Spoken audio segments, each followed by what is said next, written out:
Hi అండి. అందరికీ నమస్కారం.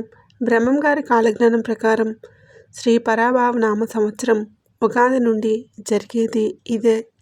బ్రహ్మం గారు చెప్పిన కాలజ్ఞానం ప్రకారం ఇప్పటి వరకు ఎన్నో వింతలు, విశేషాలు, సంఘటనలు జరిగాయి. అలాగే రాబోయే రోజుల్లో ఇంకా ఎన్నో చిత్ర విచిత్రాలు జరుగుతాయని ఆయన పేర్కొన్నారు.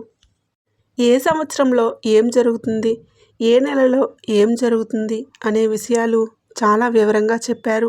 బ్రహ్మం గారి కాలజ్ఞానం ప్రకారం ఉగాది కొత్త తెలుగు సంవత్సరం నుండి జరిగేది తెలిస్తే ఆశ్చర్యపోతారు. ఆయన చెప్పిన ప్రతి ఒక్కటి ఖచ్చితంగా జరిగాయి. ఈ తెలుగు సంవత్సరం నుండి ఏం జరుగుతుందో ఇప్పుడు మనం తెలుసుకుందాం. ఈ వీడియోను చివరి వరకు చూడండి. అలాగే ఒక లైక్ చేసి ఓం నమ శివాయ అని కామెంట్ చేయండి. 2025లో విపరీతమైన వర్షాలు పడతాయని ఆయన ముందే చెప్పారు. ఆయన చెప్పిన విధంగానే చాలా వర్షాలు పడ్డాయి. ఎంతో పంట నష్టం జరిగింది. అలాగే 2026లో విపరీతమైన చలి ఉంటుందంట. అలాగే ఈ సంవత్సరంలో తట్టుకోలేనంత ఎండలు ఉంటాయి. దానివల్ల కొంతమంది చనిపోతారట. స్త్రీ పురుషుల్లో కామ కోరికలు ఎక్కువగా పెరుగుతాయి. స్త్రీలు పురుషులు కట్టుబాట్లు మరిచి విచ్చలవిడిగా ప్రవర్తిస్తారు. డబ్బు కోసం ఎంతకైనా దిగజారుతారట. అక్రమ సంబంధాలు విపరీతంగా పెరుగుతాయి. రాబోయే రోజుల్లో స్త్రీలకు ఆయుస్సు పెరుగుతుంది, పురుషులకు ఆయుస్సు తగ్గుతుందంట. స్త్రీలు మందు, సిగరెట్లు తాగడం వంటివి ఎక్కువగా పెరుగుతాయి. అలాగే స్త్రీలపై అత్యాచారాలు విపరీతంగా పెరుగుతాయని ఆయన చెప్పారు. తులం బంగారం 1,00,000 దాటిపోతుంది. రోజురోజుకి బంగారం ధర విపరీతంగా పెరుగుతుంది. ఆయన చెప్పిన విధంగా తులం బంగారం 1,00,000 రూపాయలు దాటిపోయింది. రాబోయే రోజుల్లో ముత్యమంత బంగారం కూడా దొరకదట.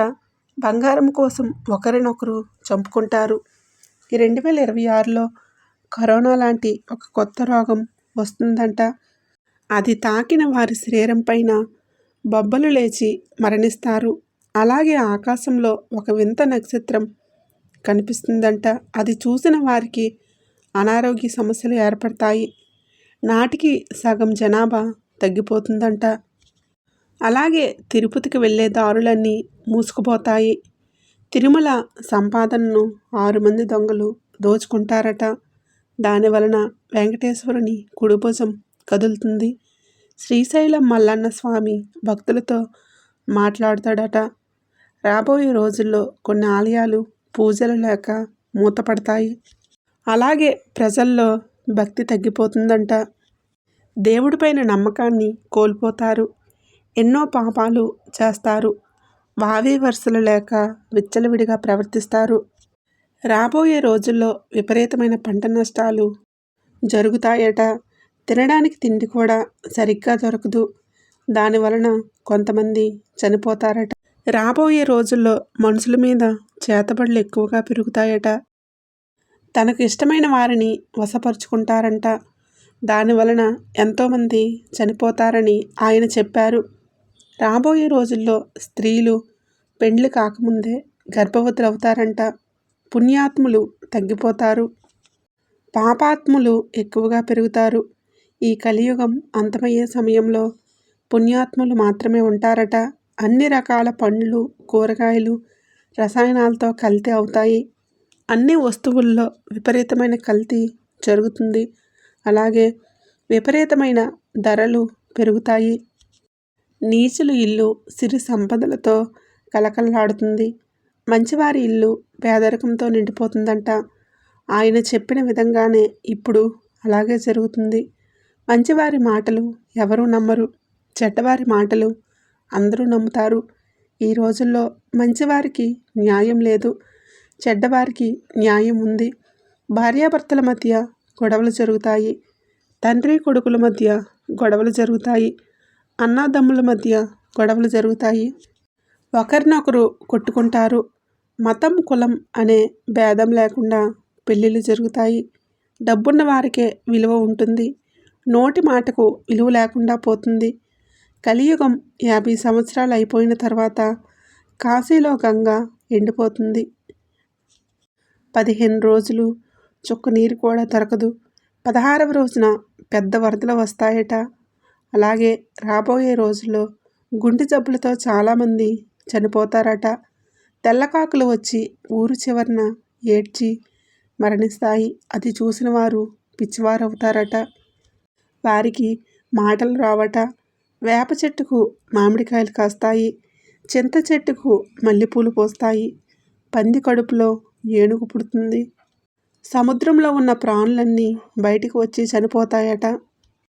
ఆ రోజు ఒక్కసారిగా విధ్వంసం ఏర్పడుతుంది. ప్రజల్లో భయం, ఆందోళన పెరుగుతుంది.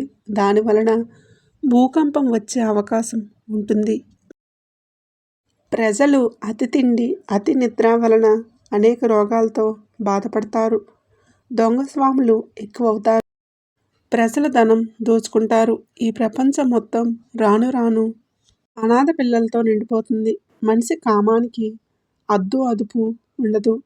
చాలామంది కామానికి బానిస అయిపోతారట. రాబోయే రోజుల్లో అమెరికాలో పెద్ద భూకంపం వస్తుంది. దాని వలన ఆస్తి నష్టం, ప్రాణ నష్టం జరుగుతుంది. ఎంతోమంది చనిపోతారట.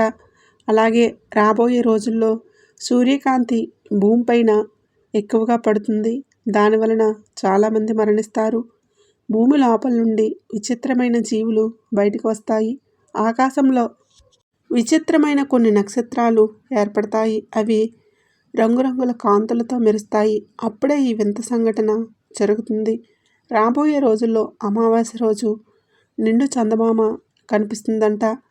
ప్రతి ఊరి చివరన గద్దలు గుంపులు గుంపులుగా చేరి ఏడుస్తాయి. దాన్ని చూసిన వారు రక్తం కక్కుకొని చనిపోతారట. ఆ రోజు విచిత్రమైన అరుపులు వినిపిస్తాయి. రాబోయే రోజుల్లో పెద్ద తుఫాను వస్తుంది. దానివలన సమాచార వ్యవస్థ మొత్తం పాడవుతుంది. కంప్యూటర్లు, ఫోన్లు అసలు పనిచేయవు. దానివలన కొంతమంది ప్రజలు పిచ్చివారవుతారట. అడవిలో ఉన్న జంతువులు ఊర్లోకి వస్తాయి. రోజు రోజుకి ధర్మం నశిస్తుంది. అధర్మమే గెలుస్తుంది. డబ్బున్నోడితే రాజ్యం అవుతుంది. రాజకీయాల కోసం ఒకరినొకరు కొట్టుకు చేస్తారట. కంచి కామాక్షి కంటి నుంచి రక్తం కారుతుంది. మధుర మీనాక్షి మనుషులతో మాట్లాడుతుంది. శ్రీశైలం మల్లన్న స్వామి శ్రీశైలంకు వెళ్తాడు. కృష్ణానదిలో నీళ్లు ఎక్కువగా పెరిగి దుర్గమ్మ తల్లి ముక్కుపుడకను తాకుతుంది. ఆకాశంలో 2 బంగారు హంసలు పుట్టి ఊరువాడ తిరుగుతాయి. వాటిని పట్టుకోవడానికి వెళ్ళిన వారు చనిపోతారు. 8 సంవత్సరాల పాప గర్భవతి అవుతుందంట. పతివ్రతలు పతితులవుతారట. ఉత్తర దిక్కున ఒక పల్లెటూరులో కోడిపిల్లలు మనుషులతో మాట్లాడతాయట. దక్షిణ దిక్కున రామచిలుక మనుషులుగా మాట్లాడుతుంది. వీటిని చూసిన ప్రజలు ఆశ్చర్యపోతారట. రాబోయే రోజుల్లో పౌర్ణమి రోజు ప్రతి ఊర్లో కుక్కలు ఏడుస్తూ చనిపోతాయట. ఆ కుక్కలను చూసిన వారు రక్తం కక్కుతూ అక్కడే చనిపోతారు. ఆ రోజు దేవాలయాల్లో దేవుళ్ళు మాయమైపోతారట. రాబోయే రోజుల్లో కులాలు, మతాలు మధ్య గొడవలు జరుగుతాయి. మనిషి కోపానికి హద్దు అదుపు ఉండదు. ఒకరినొకరు కొట్టుకుంటారు. ప్రపంచంలో ప్రతి గుడిలో అపచారాలు ఎక్కువగా పెరుగుతాయి. దేవుళ్ళ పేరు మీద ప్రజల దగ్గర ధనం దోచుకుంటారు. రాబోయే రోజుల్లో అఘోరాలు మనుషుల్లోకి వచ్చి తిరుగుతారు. దానివలన చాలామంది ప్రజలు భయపడతారట. అలాగే ఒక అమ్మాయి ఒకేసారి 5 మంది పిల్లలకు జన్మనిస్తుందంట. బ్రహ్మం గారి కాలజ్ఞానం ప్రకారం ఇందులో కొన్ని జరిగాయి, కొన్ని జరగబోతున్నాయి. ఆయన చెప్పిన ప్రతి ఒక్కటి 100కు 100% ఖచ్చితంగా జరిగింది. భవిష్యత్తు గురించి ఆయన ముందే తెలియజేశారు. ఇలాంటివన్నీ అంటే ఇలాంటి వీడియోల కోసం ఇప్పుడే మన ఛానల్ని సబ్స్క్రైబ్ చేసుకొని ఈ వీడియోకైతే చిన్న లైక్ ఇచ్చి మాకు సపోర్ట్ చేయండి. ఈ వీడియో నచ్చినట్లయితే కామెంట్ బాక్స్లో ఓం నమః శివాయ అని తప్పకుండా కామెంట్ అయితే చేయండి. ధన్యవాదములు.